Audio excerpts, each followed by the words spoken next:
আন্তদেশীয় আমদানি রপ্তানি বাড়াতে খড়িবাড়ির পানি ট্যাঙ্কি নেপাল সীমান্তে পরিদর্শনে এলেন ভুটান জয়ঘা আইসিপির শুল্ক দপ্তরের একটি দল।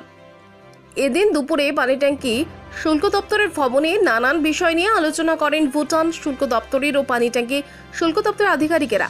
এরপর নেপাল সীমান্তে পণ্য পরিবহনের সড়ক দুটি ঘুরে দেখেন তারা। বিদেশি পণ্য পরিবহনের ব্যবস্থা খতিয়ে দেখার পাশাপাশি সীমান্তে নজরদারি নিয়েও আলোচনা করা হয়।